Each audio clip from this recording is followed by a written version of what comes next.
Hello, friends.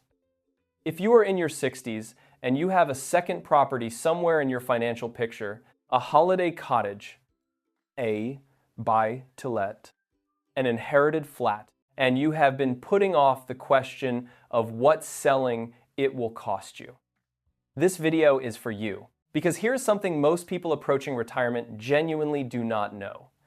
The capital gains tax rules on property in the United Kingdom have changed quite dramatically in the last 2 years. And most people who think they have a rough idea are working from badly outdated information. The annual capital gains tax exemption, the amount of profit you are allowed to make tax-free, has been cut by more than 75%. 2 years ago, it stood at £12,300. Today, it is £3,000. That is not a misprint. On a second property, that shift has quietly pushed thousands of people into a tax calculation they never saw coming. Getting it right, or even just understanding your legal options, can make a very real difference to what you walk away with. Today, I am going to take you through 5 things worth selling or letting go of before or just after you retire. I am saving the most important one, the one built around property and capital gains tax, for last. By the time we reach it, you will know whether your plans are sitting on a liability most people only discover too late, and what legal options exist to change that. Stay with me all the way to number 2. Quick context before we go further. This video is made for UK homeowners in their 60s approaching or recently entering retirement. People thinking carefully about what to sell, what to simplify, and what the tax implications are. Everything I share today comes from publicly available official sources, HM Revenue and Customs, which publishes the official capital gains tax guidance in the United Kingdom, and Citizens Advice. I will name those sources as we go. This is educational content only. It is not personalized financial or tax advice. And nothing in this video is a promise that you will receive, save, or be owed any specific amount of money. The moment any decision involves a real tax consequence, get proper, regulated advice from a qualified professional who knows your circumstances. Now let us get into what matters. Most advice about retirement is about add to the pension, add to the savings, squeeze out one more year at the desk.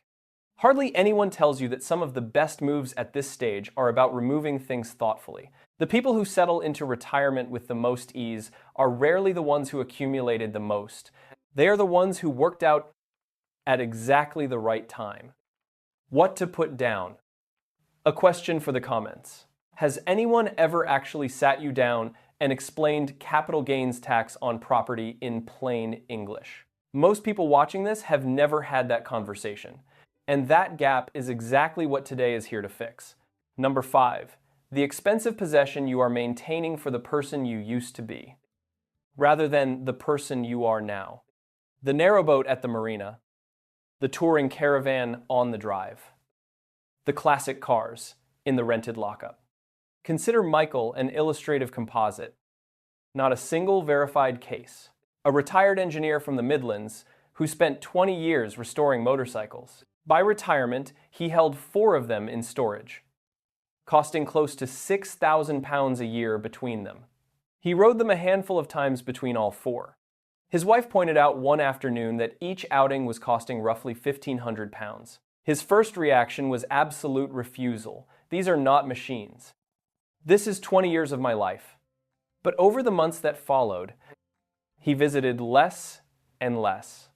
One day, he admitted he was keeping them for the man he used to be. He kept the very first one he ever restored and sold the other 3, cutting his annual costs by around £4,500 and shedding the quiet worry that comes with maintaining things you never use. He had gone from collector back to enthusiast. The lesson is not that you should sell everything you love. It is that holding on to every single thing can stop you from genuinely enjoying any of it. Number 3. Bankrolling your grown-up children at the cost of your own retirement runway. If you are in your mid-60s, you may have roughly 1,000 weeks of genuinely active, healthy time ahead, and only if you are fortunate. Your children have decades to earn, to recover, to build. There are mortgages, loans, and finance available for nearly everything a young person needs. There is no loan you can take out to buy back your 60s. Help where you genuinely can spare it. But do not hand over your best years to solve a problem. Your children have every tool to solve themselves. And briefly on the tax picture, according to HM Revenue and Customs, if you give money away and live 7 full years afterwards, it generally falls outside your estate for inheritance tax purposes. Taper relief from HM Revenue and Customs applies between years 3 and 7. The real point, though, is not the tax, it is the time. Number 1, the thing you cannot sell at any price. And the one that catches more people in the long run than all 4 of the others combined. Your work identity. Think of Robert, an illustrative composite, not a verified individual. A consultant surgeon for nearly 30 years, financially ready to retire. But 6 months in, he said, "I used to be the consultant, now I am just Robert." He kept finding ways to still be the consultant committees, advisory roles, conferences he did not need to attend, never able to set the title down. The turn came when he stopped trying to recreate the old role and asked who Robert might actually become without it. He took up wood turning, mentored junior doctors as someone who had walked that road, not as their superior, and became properly present as a grandfather, in a way that decades of long shifts had never allowed. Your job title was never who you were. It was only ever what you did. You cannot sell it or cash it in, but you can set it down deliberately. And what you discover underneath may be the best part of all. Number 4, the second car. Once the commuting stops, ask yourself honestly whether you genuinely need 2 vehicles on the drive. According to Citizens Advice, running a second car typically costs United Kingdom households between £2,000 and £3,000 a year. Insurance, road tax, the annual MOT, basic servicing for something that mostly just sits. Run a 60 to 90-day experiment before committing. Behave as though the second car is not there. Most couples find it considerably more manageable than they expected. How many ongoing costs are you currently carrying without ever adding up the full annual total? Drop a number in the comments. Before we reach number 2, let me tell you about Patricia and Alan, an illustrative composite, representative of real planning situations, not a verified case. Patricia, 67, is a retired general practice manager. Alan, 70,000, is a former civil engineer. They own a stone semi in Yorkshire held for nearly 30 years and a small holiday cottage inherited 16 years ago. A friend had warned them they would owe a fortune in capital gains tax, and neither had the rules explained plainly. For 2 full years, they delayed paying ongoing costs and carrying the worry. When they finally consulted a qualified tax advisor, they found legal options documented in official guidance from HM Revenue and Customs that nobody had ever pointed them to. The bill was substantially lower than they had feared. The delay cost them no extra tax, only 2 full years of worry. The hardest part was not the tax. It was not knowing and being afraid to find out. That ends now. Number 2, the one that moves more money than all the others combined, and the one most people near retirement have not updated their understanding of. When you sell your main home, the property you actually live in as your primary residence, you pay no capital gains tax on it whatsoever. Not a penny. That protection is called private residence relief. And according to the official guidance from HM Revenue and Customs, it applies to the vast majority of people selling the family home. However much that home has grown in value over 30 or 40 years, every pound of that gain belongs entirely to you. But that protection does not extend to a second property. On a second residential property, according to HM Revenue and Customs, the capital gains tax rate is 18% for a basic rate taxpayer and 24% for a higher rate taxpayer. Pause and write those down. 18% basic rate, 24% higher rate. Those percentages apply to the gain, the profit, above your original purchase price. Broadly speaking, now here is the part most people near retirement have not caught up with. Every individual in the United Kingdom once held an annual capital gains tax exemption of £12,300. The first £12,300 of gain in any year was entirely tax-free. According to HM Revenue and Customs, that annual exempt amount has been cut. First to £6,000, then to £3,000 today. £3,000 per person per tax year.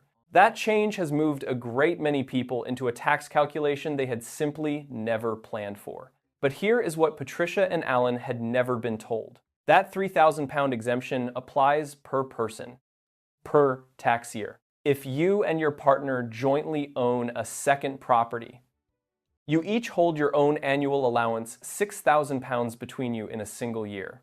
And if you can structure the sale so part of the proceeds fall in one tax year and part into the next, you may use 2 full years of allowances, potentially £12,000 sheltered in total. Entirely legally. That is not avoidance. It is simply applying the rules as HM Revenue and Customs has written them. Pause and write these 3 numbers down. $3,000 per person per year. $6,000 for a jointly owned property. Potentially $12,000 across 2 tax years. Take those figures to a qualified professional before you sign anything. What today gives you is the vocabulary to walk into that conversation knowing what to ask. Here is where we are. Number 5, the expensive possession maintained for the person you used to be. Number 4, the second car, run the experiment first. Number 3, money to adult children at the cost of your retirement runway. Because no loan buys back your 60s. Number 1, the work identity you cannot sell. Only set down. And number 2, your main home where private residence relief means capital gains tax does not apply. And your second property where £3,000 per person. Careful timing. And a qualified professional can make a very real difference. 3. Search for the current capital gains tax guidance on the UK government's official website. Read the current rates and exemptions before any decision is made. 2 Citizens Advice publishes plain English guidance on property and tax in retirement. Useful before any professional conversation. 1. Get proper regulated advice from a qualified professional who knows your income, ownership structure, and tax position. That one step protects everything else. If you know anyone in their 60s with a second property in their financial plans who has been putting this question off, please share this video with them. You could save them a genuinely unpleasant surprise. Next up, we are covering the inheritance tax rules on gifts and the 7-year rule, which is exactly where most people go after today. And if the capital gains tax numbers are the part you want to sit with, go back to around 10 minutes and 30 seconds. It is worth watching through twice.